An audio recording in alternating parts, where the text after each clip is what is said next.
All right. Well, welcome everyone back from the breakout rooms to our VCC meeting today on January. Is it January? Yeah, it's January 18th. Again, my name is Allegra Jaffe, and I'm with the Fairfax Area Agency on Aging. And I am the vice chair, and I'm filling in for Emily today. So I will be leading our meeting together. I wanted to share some announcements. And so our first announcement is that there is a upcoming community event with the Parkinson and Movement Disorder Alliance on Friday, February 23rd for support group leader training. This will be at the Annie Marie Giles Community Resource and Training Center in Richmond, Virginia. The event runs from 9 to 2 p.m.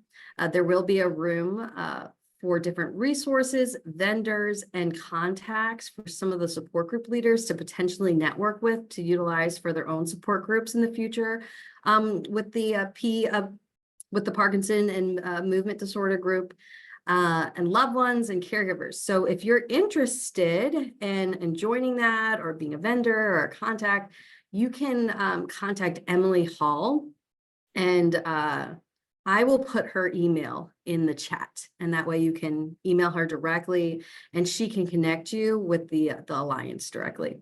I'll also put a link in there with the overview of the event too, so you can take a look at it. Some other announcements are the General Assembly meets for its long session this year. So far, almost 2,000 bills have been submitted. Some bills that may be of interest to caregivers are, we have the HB 27 Kinship as a foster care prevention program.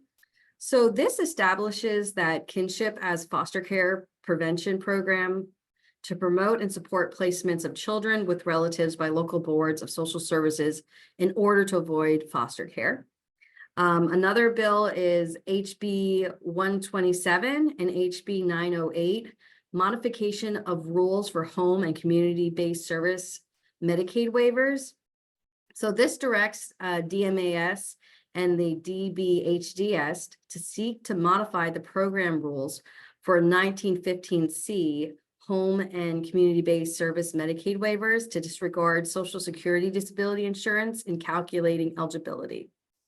Another bill is HB 737, Paid Family and Medical Leave Insurance Program. This requires the VEC to establish and administer a paid family and medical leave insurance program with benefits beginning January 1st, 2027. The bill provides that the amount of a benefit is 80% of the employee's average weekly wage, and the bill caps the duration of paid leave at 12 weeks. Another bill is the HB 933, Alzheimer's disease and dementia training for dispatchers and firefighters, etc. So this requires certain agency in the Commonwealth to develop a curriculum and provide training of resources to Alzheimer's disease and dementia to dispatchers employed by or in any local or state government agency. So that's firefighters and emergency medical service personnel. This bill is in recommendation of the Virginia Alzheimer's Disease and Related Disorders Commission and the Commonwealth Council on Aging. So another bill is SB 419, Family Caregiver Tax Credit. This creates a non-refundable income tax credit for taxable years 2024 through 2028 for expenses incurred by an individual caring for an eligible family member defined in the bill who requires assistance with one or more activities of daily living, also defined in the bill. The credit equals 50% of eligible expenditures incurred by the caregiver up to $1,000. So in order to qualify for the credit, the family caregiver must not receive any compensation or reimbursement for the eligible expenditures and have federal adjusted gross income that is no greater than $100,000 for an individual or $200,000 for a married person. Please contact your elected representative if you would like to voice your opinions. Nick, did you have anything else you wanted to share about the bills? Nope.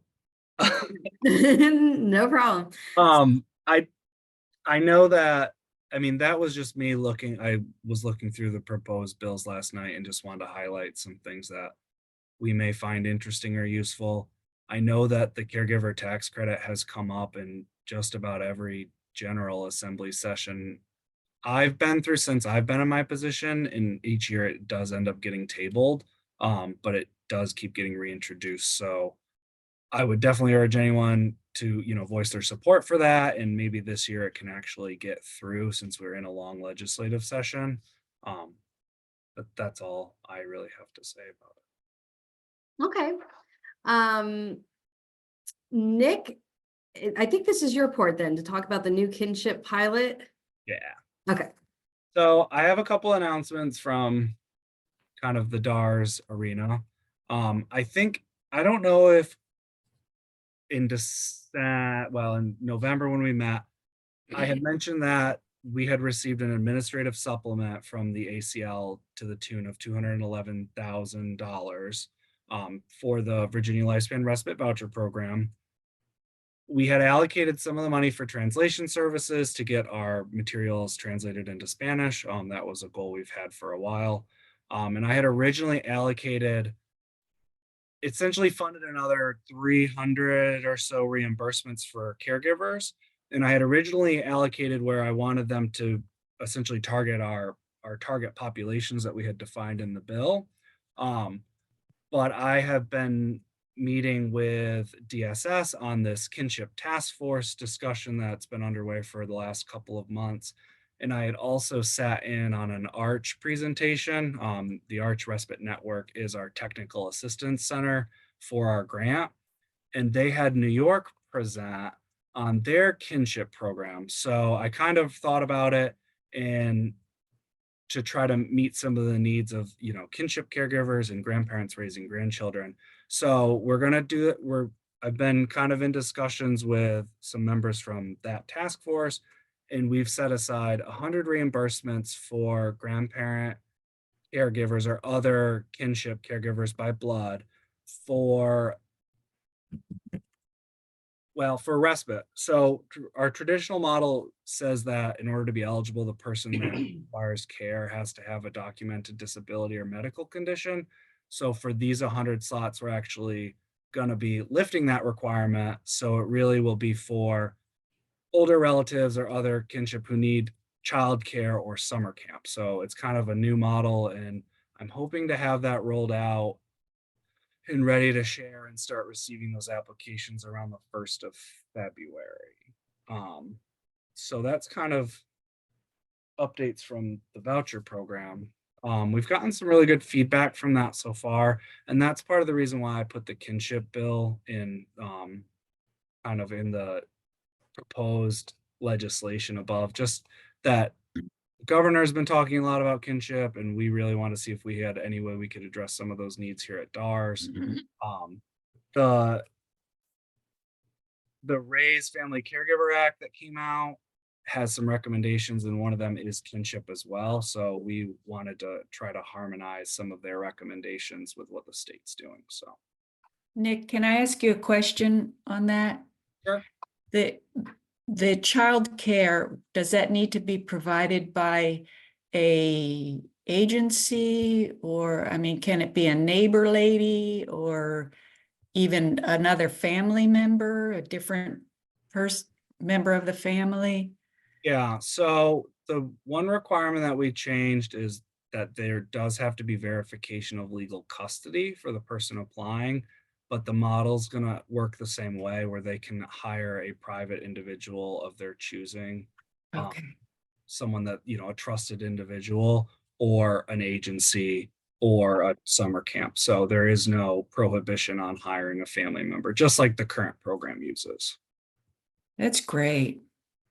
So I'm hoping that we really wanted to target informal family caregivers. Formal family, formal kinship caregivers are kind of placed through the foster care system and have access to more resources that informal kinship caregivers do not. A lot of the reason for the kind of custody transfer outside of DSS involvement is, fear of not being placed with the family member, or if they're going to seek those formal services, sometimes there has to be child support And that can cause division in, families and stuff like that. So that's really who we're trying to get to. We've been thinking of ways to reach that population, and so we're still working on that. Two more updates for me. This is kind of generally applicable, but CMS has put out a request for applications for the Guiding and Improved Dementia Experience Initiative, also known as the GUIDE model. I was asked to sit in on a couple discussions from a potential applicant. I do know that there's like 4 or 5 health systems in Virginia that are thinking about applying for this. The new guide model would increase reimbursement rates for participating dementia caregivers and people who have dementia. There's a lot of requirements that I don't really want to get into, but I was brought in on this respite piece. So the participants in the model, which are probably most likely to be healthcare systems, have to offer respite services or contract those out. And CMS will pay for up to $2,500 in respite care per year. Funding is set to run until 2032. So as I learn more information, I will definitely be sharing that. I thought that would be something of interest, especially when it comes to just respite. And since that's my wheelhouse, it's important for me when we see stuff like that come up. Last update I want to share is just on the VCC homepage. We're still working with that. We originally thought we were going to house it on easy access, but I think we're going to keep it on our VDA webpage, but we have someone in the office who is a graphic designer and can help us redesign some of that, which would not only give us more control over what the site is going to do, but hopefully it will give us the tools that we had been discussing, an archive of our meetings, a way to share calendar events, hopefully connect with one another and make our membership application a little bit more streamlined. So I'm hoping that mid-year we would have that up and running. So, and that's all I have. I think I'm going to turn it over to George, who has some information about the dementia state plan. Thanks, Nick. I'm going to share my screen just because I have some slides, but I'm going to go through these pretty quickly. Okay, hopefully everybody can see those. So the dementia state plan was published on January 2nd. It's updated every 4 years by the Alzheimer's Disease and Related Disorders Commission, which is responsible for developing it and implementing it. The plan itself is a guide for a fully dementia capable state, and it includes short, medium, and long-term strategies. So in the whole plan, there's 6 goals, 20 objectives, and 110 strategies. So that's a lot. And we don't expect to achieve all of those during the plan period. But there are work groups from the commission that are tied to each goal. And one of our objectives is to really increase participation in those work groups. So if you're interested in helping, guide the implementation of the dementia state plan, get in touch with me and I can help connect you with one of the work groups. But that's really where the work of the commission is done, through those work groups. And we're looking to involve as many people as we can, because we certainly need lots of help to do this.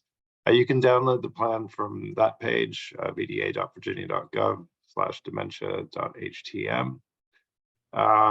These are the 6 goals of the plan. I'm not going to go through all of those. The 5 of them are unchanged from, slightly. Hello, this is Kim.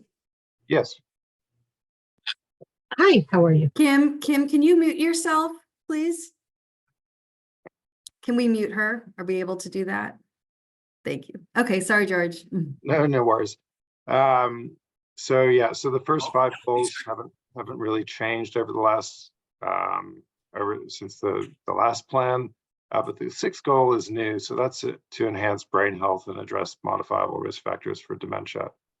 And I'll talk a little bit more about that in a second. But I wanted to show you this. This is, I know it's hard to read, but this is what we call the life course approach to dementia. And this is really what guided or kind of the lens that we use to put the plan together. So it starts with preclinical. So that's everybody who doesn't have any symptoms of cognitive decline. So I guess that's probably most of us. We fit into the preclinical stage. And a lot of that is about education and awareness and training, understanding research, because of course, healthy people need to participate as well. And then it goes to symptoms emerge. So that's kind of mild cognitive impairment or early stage dementia. The very first thing under there is, where do I start? So we wanted to, we know that's often a real sticky point. Families start to notice something, but they don't know where to go for resources and support. So we want to make sure that people have the answer to that question. You can see that each of these kind of bullet points are tied to specific objectives or goals. So you can see how the plan connects with all of these stages. And then there's living in communities, so it's folks being looked after at home or living independently, living in care settings, so that's long-term care facilities, and at the bottom, behavioral crisis. So there's a lot going on in this space right now. There's a bill in another bill that SB 176, which would change the definition of mental illness to exclude people with dementia specifically and neurodevelopmental disorders from the temporary detention order and emergency custody orders. So that would deny them treatment in state psychiatric hospitals, which are currently the kind of backup system for people with severe behavioral crisis with dementia. So that's something you might want to look at, because without an alternative system, it's we're a little bit concerned about closing off that avenue. Just with the brain health goals, so this was a message from the Dementia Summit we held last year, that brain health and dementia risk reduction should be its own goal. So previously, a lot of the strategies around this were in the data goal.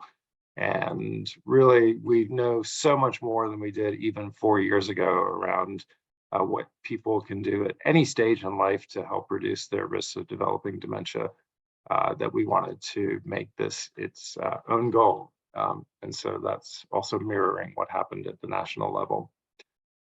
These are the objectives of the plan of Goal 6. I'm not going to go through them, but a key one is about collaborating with the Virginia Department of Health over the BOLD project, which I think many of you know about.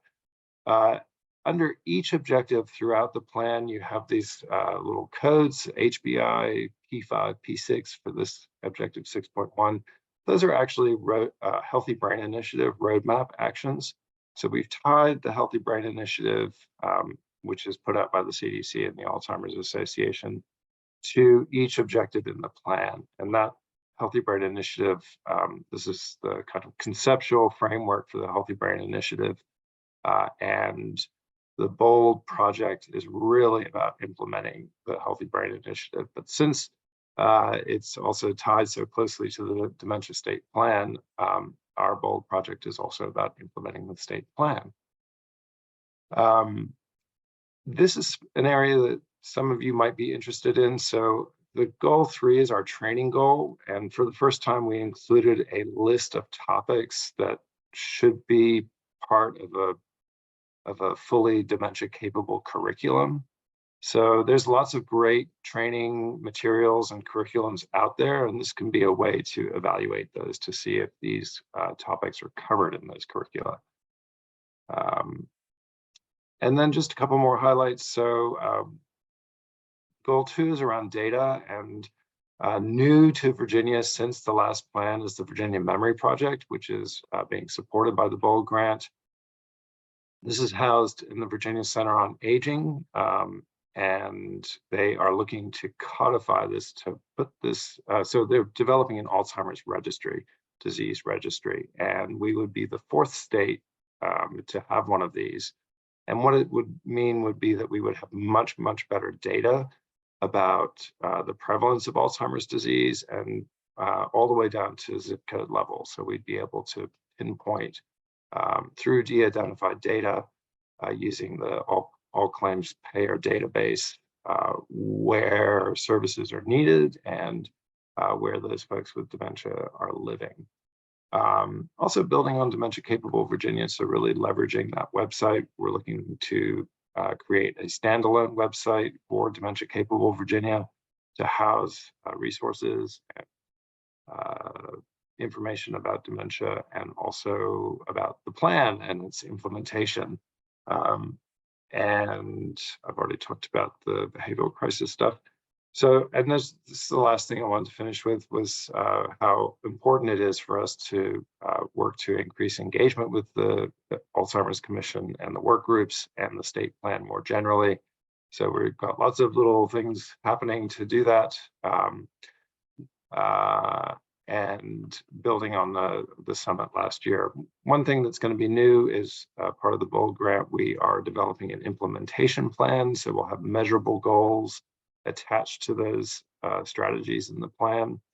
And to that end, all the work groups, which are meeting next month. So again, if you're interested in being part of this work, we're just getting started. And the first task for those work groups is going to be to prioritize all these strategies. So what are we going to achieve this year? What are we going to achieve during the plan period? And what are longer term goals that we just hope to make some incremental achievement towards? And then finally, one of the things that we're looking at is increasing messaging around existing programs that are offered through the area agencies on aging that support brain health. And so nearly every program that the AAAs offer, whether that's Older Americans Act programs or others, are things that can support brain health or reduce your risk of developing dementia. So things like a congregate meals program, another called different things at different AAAs, but that gives you social engagement. It gives you good nutrition, and often they're doing some activities that are also challenging your brain. So you're hitting 3 of the risk factors just with one activity. And we want to make sure that all the AAAs are aware of that and can leverage their marketing and information about those programs to include the fact that they are good for your brain and may help reduce your risk of developing dementia. So that's all I have for you. I'm happy to take some questions.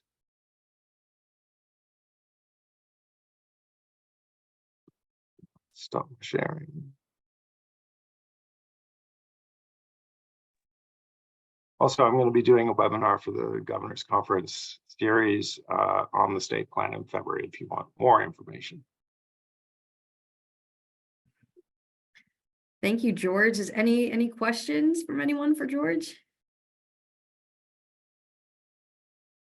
I have a question, and you might not be able to answer this, but what is the process for the care navigators, and when might we know something about that?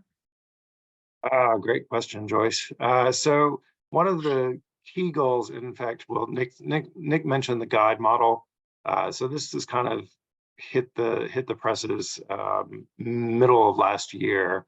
It's a new initiative from CMS to embed care coordination within health systems and to reimburse health systems for services that they might otherwise find it difficult to bill for.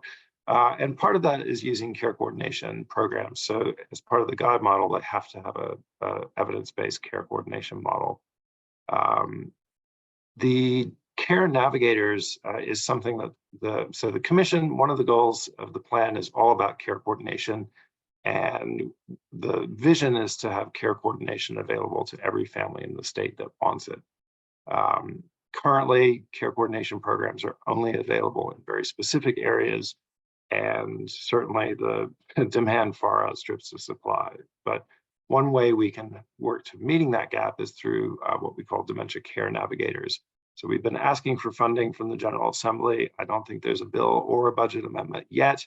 The budget amendments come out, I think, tomorrow. They should be the information on those should come out. So maybe there'll be a budget amendment around that. But the Alzheimer's Commission has been recommending at least a pilot for 6 dementia care navigators to be embedded in community, either in health systems or community partners like AAA's in currently underserved areas of the state. And they would be providing care coordination to however many families they'd be able to support, as well as community education and screening. So nothing to report yet, Joyce. I'm sorry, but you know, if you're interested in having these kinds of services come to your area, please speak to your delegate or speak to your senator. This is how things happen.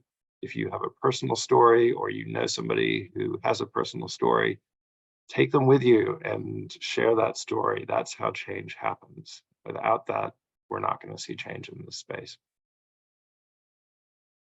Thank you. So, a long answer to a short question. There was a comment in the chat, George, that said, "Thank you, George. This is exciting and needed in our community." Very. From Mary Arthur. Any other questions for George?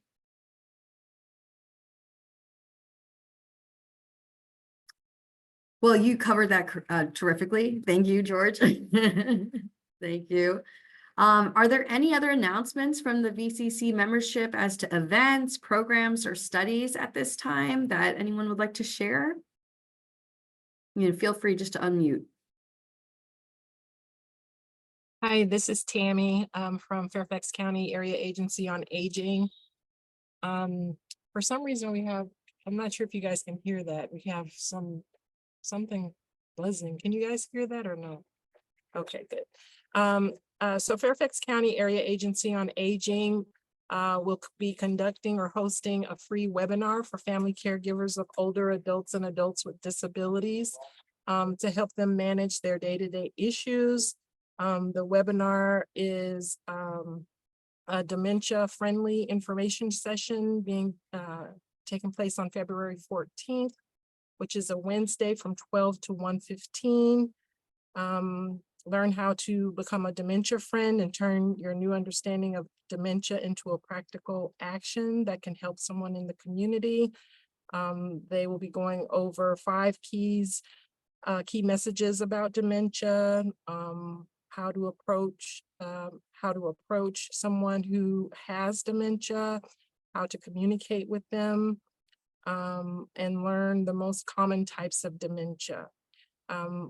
Fairfax County Area Agency on Aging will also be hosting a webinar on current popular scams, how to protect your loved ones. That'll take place on Wednesday, February 21st from 12 p.m. to 1 p.m. Melissa Smar will provide an overview of current popular scams that target caregivers and older adults and those with a disability. Learn how to protect, identify, and report these scams. For more information, you can call 703-324-7948 or go to fairfaxcounty.gov/family services. Thank you, Tammy. Can you please put those links in the chat for us? Sure. For the registration? That'll probably be easiest. Thank Absolutely. you. Any other? Yeah, I have a couple things to share. First of all, we're working really hard here at VPAS to be a dementia-friendly valley. And one of the outcomes of the dementia-friendly designation in Harrisonburg-Rockingham is an education committee that worked very diligently. And now we are launching something we're calling Prepare to Care, which is an in-person meeting for people new to dementia. So we're not using the word diagnosis because some people haven't really had a diagnosis, but for caregivers who are just new. And what we're doing is recording some scenarios that will be acted out or shown by video to the group to lead to discussion and just normalizing some of the issues that have to do with caring for someone who's living with dementia. And then we'll have table groups for some discussions. And what we're trying to do is help people understand the value of a support group system and maybe take away some of the stigma that it's just a place to complain and show how we problem solve and how we work through that. The goal of recording the scenarios is so that we can duplicate this throughout the VPAS service area and not just offer it in one specific location where we have the appropriate actors to do the scenarios. So that's coming up in March. We're excited about that. And the other thing that I wanted to share and ask for input from any of you individually to me at my email, if you wish, met with Centera RMH folks yesterday and have another meeting next week. And they have an action plan to be a dementia-friendly hospital where we are looking at everything from purple bracelets and forget-me-nots or something on the door. I've been invited to do the virtual dementia tour and Dementia Friends training for all of their nursing and clinical staff, as well as their registration and meals, the people who take the meals to the rooms, and eventually their primary practices. So they're all in with this. They're looking at people rounding on whenever somebody is admitted with a dementia diagnosis, rounding on them to look for their caregivers, to introduce them to supports. And so I'm really excited about the initiative. I'm a little bit overwhelmed. That's why I asked about the Care Navigator position. But if any of you, I know I have one contact for someone here, but if any of you have done this kind of work with the hospital, I would be very interested in knowing what you've learned so far and what some best practices are. So I don't have to make mistakes that have already been made and corrected, but launching that very shortly. So very exciting. Thank you for sharing, Joyce. Anyone else have any announcements or updates?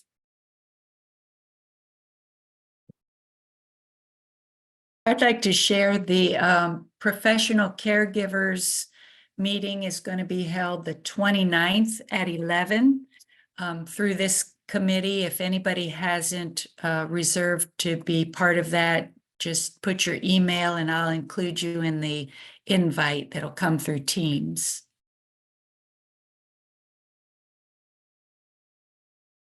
Thank you, Dee. Any others?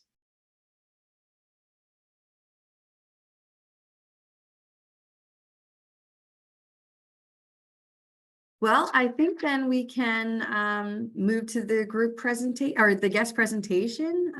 Donna, do you want to introduce our guest speaker? Sure, I'm happy to. Hold on just one second. So this month, we're going to be hearing from Sarah Fritz. She's the program manager of the Together program at the University of Maryland, College Park. She's going to be speaking to us on working with families to build strong families. Sarah, for questions, if people have questions or comments during your presentation, do you want them to hold them to the end or do you want to be interrupted in the middle? Either way, I don't mind either way. Okay. And Nick, I think Sarah's going to have some slides, so she's going to need to share her screen. Maybe she needs to be a co-host, I'm not sure. And Sarah, I'm going to turn it over to you. Thank you so much for your time. Yeah, thank you, Donna, for that introduction. And thanks everybody for listening to me talk about the Together program today. All right, so let's see. So yeah, my name is Sarah Fritz. I'm currently the program manager of this free program for couples. We work with couples to build stronger families. But I've been with the program for over 7 years. I started as an undergraduate intern at University of Maryland. And I worked my way through like research assistant, program coordinator, case manager, working hands-on with couples, sites director, planning our workshops, and program manager today. So I really do believe in like the mission, values, and goals of the program. Today I'm going to be going over like why the Together program was created, what services we offer, and who's eligible to join and how to join. So the program was created by a researcher and professor, and currently the director of the Couple and Family Therapy Master's Program at University of Maryland. Her name is Dr. Mariana Falconier. And one of her main beliefs is that healthy and stable couple relationships affect a lot of other areas of our life. So if we have a healthy romantic relationship, we are more likely to have better individual, emotional, and physical well-being. When we get along better with our partner, we can be more effective parents and co-parent together better, which then affects our children's positive development. We can be happier with our work and career satisfaction when we are happier in our relationship. And finally, we can have more positive relationships with extended family and friends, and that can be correlated with our satisfaction with our romantic relationship as well. On the other side of things, so Dr. Mariana Falconier studies a lot about relationships and stress management. And as a therapist, a lot of couples would come to her and say, well, our main source of conflict is money. We can't stop arguing about money.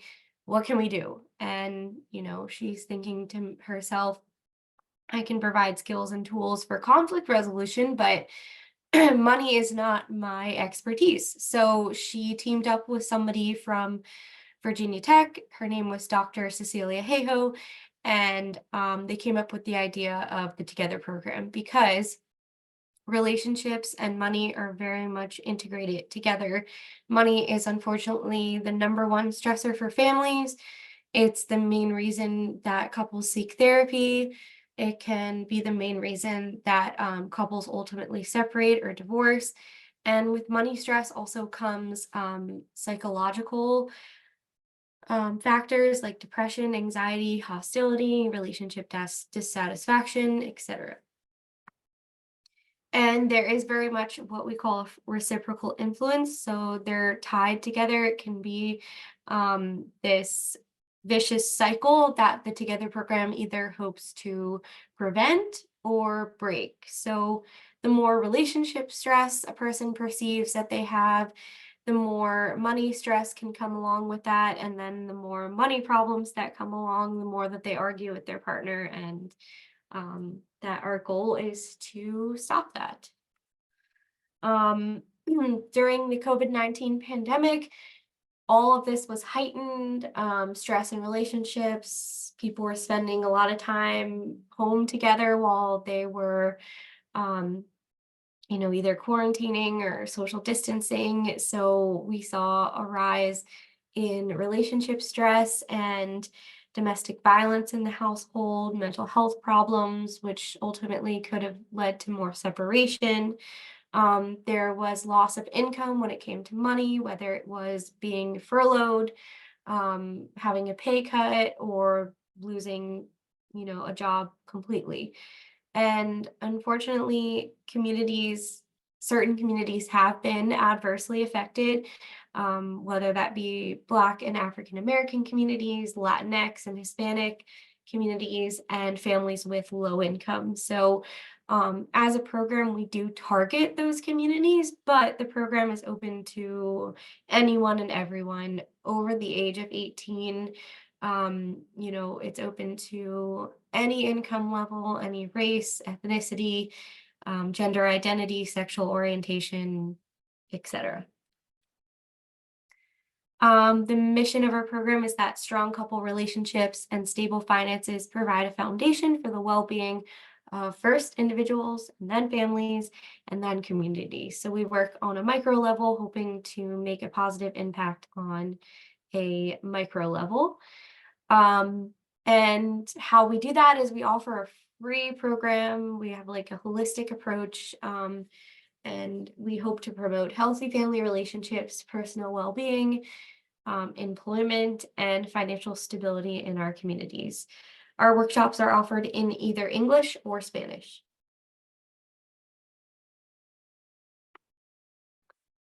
So our services consist of A 14-hour relationship and financial education workshop. I will talk more about the details of that, but we also have case management. So we do an assessment of family needs and we do a warm handoff out to community services depending on what our program might not directly address. And we do heavily focus on employment services, as that is a very important factor of money management, and we work closely with employment agencies throughout the DMV area.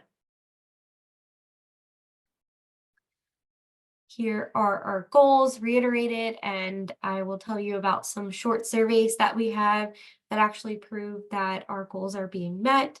From the couples who attend our workshops and complete our program, we are reducing their money stress, improving their emotional well-being, improving their relationship, and lastly, their financial management skills. So this is a breakdown of our curriculum. We have a 300-page manual that our facilitators closely follow, and we have a workbook and a lot of information that we mail out or email out to our participants. But what I like to take away from this slide is that you'll see on the right that there are 6 sessions, and then on the left, there's 9 modules. But as we go through the content, the first 3 sessions are more focused on building couple skills first. So like understanding individual stress and then communicating that stress to your partner, and then also helping your partner with whatever stress they have. So it's very much focused on effective communication skills, problem solving skills, stress management skills. We have activities like increasing internal awareness, a mindfulness activity, or progressive muscle relaxation. And then in the later 3 sessions, we take those couple skills and we practice them with money management situations because they can be stressful. So how do we approach them and how do we handle them? We cover things from what kind of a spender is each partner in a relationship. So is one more free-spirited and spontaneous while the other one holds on to money as a security blanket? And how do they meet in the middle? How does that not cause conflict in the relationship? And furthermore, we talk about budgeting, saving, managing credit, improving a credit score, coping with debt, and more. So more about the workshops are that basically they're cohorts of couples. So we have groups of couples. We aim for them to be anywhere from 4 to 10 couples. All of our workshops since the pandemic started have been online. We had one in person at a church since 2020, but couples seem to prefer the virtual option. It cuts out the barriers of traffic, parking, childcare, etc. So couples basically pick what day and time they want to attend for 6 consecutive weeks. So we offer workshops weekdays in the evening, so Monday, Tuesday, Wednesday, or Thursday from 6 to 8:30 p.m. or Saturday morning from 10 a.m. to 12:30 p.m. So once they pick that day and time, they will join the same day and time just once a week for 6 consecutive weeks. Unless we hit a holiday, we'll skip that week and it'll be 6 sessions over 7 weeks. Each workshop is 2.5 hours, except for the first one. It's still 2.5 hours, but the first hour is an enrollment process because we are a University of Maryland research project and we are federally funded. There's a lot of paperwork that a couple needs to fill out, but we try to make it easy for them. And it's immediately followed by an 1.5-hour interactive workshop. So after the enrollment process, our couples experts and financial expert facilitators swoop in and save the day and make it more fun than the paperwork that our case managers are giving them. Our couples experts are usually marriage and family therapists, and our financial experts are always accredited financial counselors. While our workshops are led by therapists and counselors, We view our program as psychoeducational, not therapy, just because it is very information-based. As I mentioned, there's a handbook, a workbook that we mail out, and we also have an app on smartphones via Android or iPhone. But we basically have PowerPoint slides, activities, handouts, and home practice that couples can do on their own time in between sessions. We also have makeup sessions because 6 sessions, 14 hours is a lot. We understand life happens, so it is completely fine for couples to miss 1 or 2 sessions. We can email them a pre-recorded makeup video and help them be prepared to join the next session like they never missed anything. In order to motivate couples to finish the program and watch those makeup videos and complete the surveys, we do have gift cards for survey completion and perfect attendance. We have a case manager for each couple. I like to say that they're basically the main point of contact for the couples in our program. The facilitators are there to lead the workshops, but the case managers can be contacted at any time. So, and they meet couples where they are. So if couples like to be emailed, or maybe they want to message through the app, or maybe they want to hop on the phone and actually chat verbally, case managers will do whatever a couple prefers. And they also assess family needs, as I mentioned before. Some of our resources that we give out include mental health resources, financial coaching. We help ensure that couples have medical insurance. Maybe they want to continue their education. We help them figure out how to do that. Legal services, especially for our Hispanic couples. A lot of them request immigration services, citizenship classes. We help them figure out if they're eligible for government benefits. A lot of couples are either searching for housing or maybe want to do some home buyer education and so on. We make sure that all of our resources are either completely free or low cost. I mean, with therapy, it usually costs something, but we try to find sliding fee scales. So our most popular resources that case managers give to our couples are probably affordable therapy.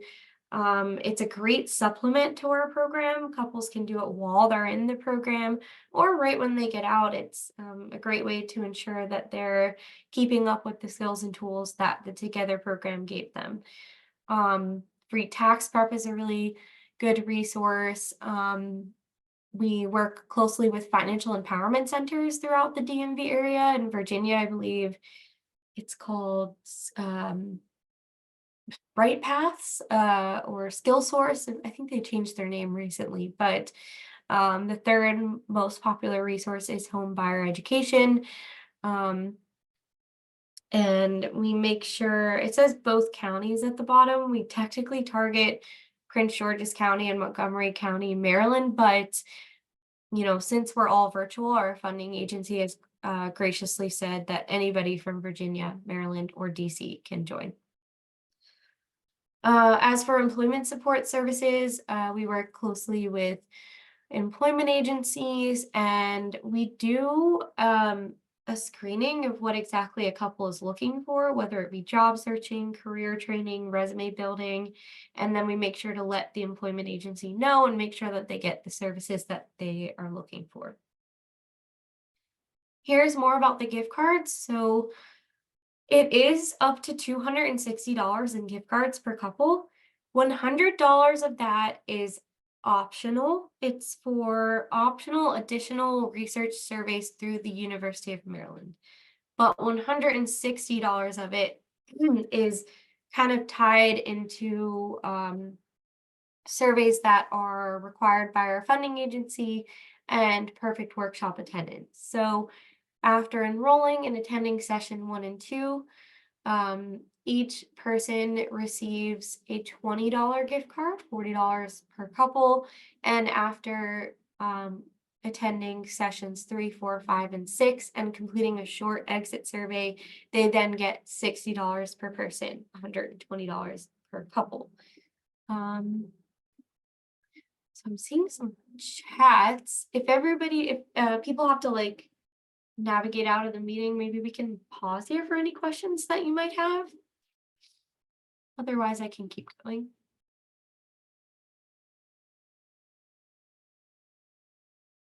I think you can keep going and then we can address the questions at the end.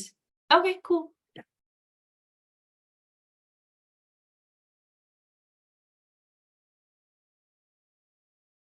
Okay, so I mentioned surveys, but the good news is, no one really likes to sit down and answer like an hour full of questions, but we make sure to let couples know that their completion of surveys, their time, their effort, their dedication is the reason why we still have this program. It's still available. It's the reason why we're still serving the communities, and they're meant to show that our program is working and actually helping couples. So over time, since 2015, about 94% of couples who completed our surveys reported that Together program helped. 90% reported that it improved their financial well-being, and about 89% of couples reported that it improved their conflict management. We have also seen through surveys that couples are having less stress in general after our workshops. They have better individual and couple stress management. They have higher relationship satisfaction, and they use budgeting more. And through that, they have fewer difficulties paying bills. Here are some testimonials that we gather from couples anonymously, so their identity is always protected. We're a very confidential program, and anything that they put in their surveys is never released to the public, but these couples signed a media release form, and they were happy to tell us about what their experience in the program was like. I like the one on the right because I think it's a common misconception that you have to be struggling to join the Together program. Like you have to be fighting all the time, or you have to have trouble with money. But as long as you come into it with an open mind, it's beneficial for anyone from any walk of life. So a couple said, even though we have been married almost 40 years, some of the techniques learned in the program have strengthened our commitment and communication. We now value each other's opinion and let each other talk. The financial portion of the program, especially the credit portion, is helping us prepare for retirement. And oops, I think I skipped one. Okay, so on this testimonial slide, the middle one was a really heartwarming testimonial to see. They said that, I am happy to report we purchased our first home in February 2021. I don't think we would have had the mindset to do so had it not been for the tips and insights offered by the counselors in the Together program, which shifted how we looked at buying a home in terms of incorporating it into our budget. Forever grateful for this program and the effort put in by the Together team. So who can join? Couples do not have to be married. They don't even have to be living together, but they should be in a relationship and agree to participate together. So we do need both partners at the enrollment to be able to enroll them. And then we highly recommend that each partner is available for each session, because the activities are very couples based. They're meant to be talking to each other. We serve adult couples, so 18 years or older. And because of the information that we have, couples must be able to read, write, speak, and understand either English or Spanish. Some history of the program. We've enrolled over 1,300 couples to date. Overall, since 2015, 27% of our couples have been Latinx or Hispanic, but we didn't actually have the workshops in Spanish from 2015 to 2020, which is crazy because our program creator is from Argentina and fully a native bilingual Spanish speaker. So for our second grant cycle from 2020 to 2025, we introduced Spanish-speaking workshops, and we saw an increase in Latinx participants rise from 13% to 47%. We also have always had about half of our participants being Black or African American. And where does the funding come from? So it's the Office of Family Assistance, OFA, Administration of Children and Families, ACF, and ultimately the Department of Health and Human Services, DHHS. So every 5 years, they offer grants that are meant to promote healthy marriage and responsible fatherhood. We have funding available until 2025, and we very much do plan on applying for a third cycle of grants. So hopefully our program will be around until at least 2030. So how do couples sign up? They can navigate to our website. Here's the QR code if you would like to scan it and view our website. There's a lot of information on there, like more about the program, what we do, a list of potential partnerships that we have on our partners page, some information about our staff, our program creators, our facilitators, case managers, and on the workshop page is where couples can see options for workshops. So if a couple cannot join immediately, that's okay. Our workshops are planned on a rolling basis. So we have 4 to 5 workshop options per month. If January doesn't work for a couple, February is already planned. It's up on our website. January and February don't work. They can wait till March comes out, or April or May, and so on. If couples aren't the best with digital literacy, that is okay. They can also call us at 1-877-432-1669. We have trained undergraduate interns answering the phone and answering any questions that couples might have, and they can even help couples sign up, so enter their demographic information for them. Couples can also email us. And if you want to follow us on social media, that would be awesome. I think it's a great way to stay connected.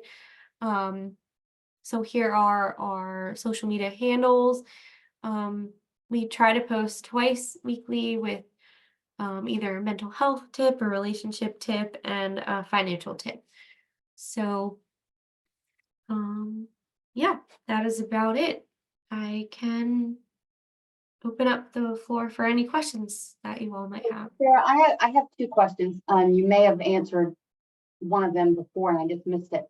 But first, you said that you have grants until 2025, so you'll apply for new ones. Is it a competitive thing, or if you apply for it, you get it kind of thing? It's very competitive. I think our project director could speak more to that, but they like grade our applications and take a look at what each program is offering in terms of like what our curriculum is based off of, what theories did we base it off of, and how are we going to supervise our staff, and we have like benchmark targets. So we are meant to enroll 300 couples per year, with 200 of them fully completing the 6-week workshop series. So yeah, good question. And the question that I might have missed, and you might have said it already, you're at the University of Maryland. Is this program open to everyone, or? Oh, yeah, it's open to the general public. It's probably not a great program for University of Maryland students. I think they tend to be a little on the younger side, and not ready to dive into talking about sharing money. So we've tried to advertise it within the University of Maryland system. It definitely doesn't work for undergraduate students. Sometimes it works for graduate students, but yeah, anybody from DC, Maryland, or Virginia can join. Thank you so much. Does anybody else have comments or questions? It looks like Dino wants you to put up the social media page again. Yeah, I'm gonna put the links in the chat. Oh, okay. I have a question. Sure. My question is just about like long-term follow-up like, do you follow up with couples that have completed and see if they remain together, or, if they separate or are divorced, 2-3 years out, and compare that against the national average? It's one thing to get feedback saying, they felt like it helped, but quantitatively, did it? Oh, gosh. Mm.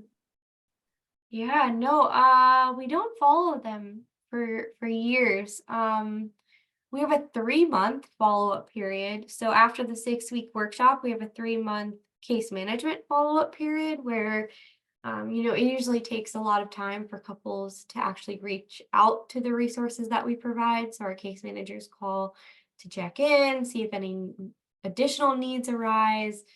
But hey, that's a great idea. No, the longest we stay with them is 3 months after the program ends. Thank you. Anybody else?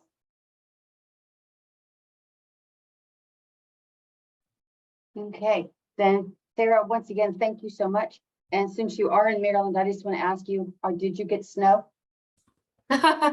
Yes, and it's still here because it's so cold and it's supposed to snow again It is tonight cold. and tomorrow. Same. Allegra, I guess it's back to you. Thank you Me? again, Sarah. Thank you so Sarah. much. Thank you, Sarah. Thank you, Donna.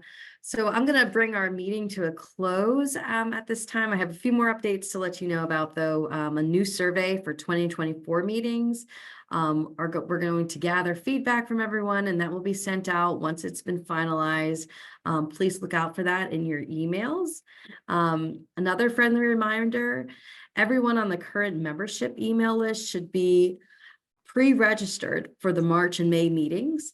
Nick will continue to pre-register everyone on the list periodically over the next couple months to avoid oversaturating your inboxes. Thank you, Nick. A traditional flyer email will be sent highlighting our presentation topic and guest speaker at the beginning of the meeting month. It will have the registration link to share with anyone else who you think would be interested in attending. He will also send out a reminder like this morning for each meeting in case the registration link was not added to your calendars. So really appreciate everything that Nick is doing to streamline the process for us to meet. Thank you, Nick. I try. Well, you're doing fabulous. Yeah. And with his new haircut. I think everyone. And that's it, folks. Thank you so much for letting me be your host today. It was great seeing everyone. Thank you, Nick, for putting together the agenda. I hope everyone stays safe with the upcoming snow. We'll see what happens. Thank you. Take care, everybody.